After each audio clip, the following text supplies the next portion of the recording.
All right, enough Arsenal. How about some quick hits instead? Absolutely. Let's go. Barcelona come from 2 goals down to snatch a point away to Granada as the Smurf-like Brian Zaragoza steals the show. Quickest goal in the history of LaLiga, by the way. Or the history of Barcelona, I think.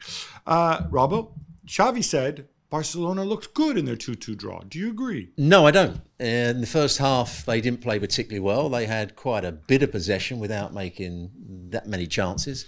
They were terrible in the first half. They were terrible. They got caught on the ball. I mean, the very 17 seconds in, Gavi gets caught on the ball. Gundogan, who was playing the holding midfield role, missed his tackle. Christensen then decides to get square and try and go towards the ball and leave space in behind him. And they were vulnerable to the counter-attack on too many occasions. So they weren't creating chances.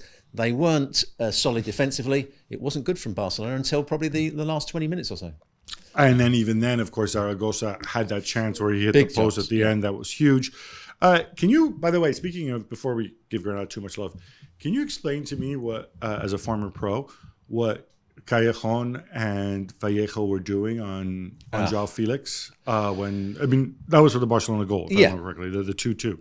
Yeah. Well, is that how you teach people to defend? Vallejo run into the player and then throw yourself to the ground? Well, that was Callejon who did the second one. Vallejo as well. He just lies on the ground. He got a little nudge in the back, and it was a little nudge in the back, and he went down. You're defending your own penalty box. They were trying to win a free kick, of course they were, and they thought the game would be stopped, but it wasn't. And it was the right decision by the referee. But also, the right it's a nudge. Yeah, it's a nudge from João Felix. Yeah. It's not a nudge from Sergio Ramos. It's not a judge from. It's a nudge from freaking. A couple of good Felix. Substitutions by the coach. They'd just come on as well. They'd only been on the pitch about 5 minutes. And I really like Callejon, but he let me down there.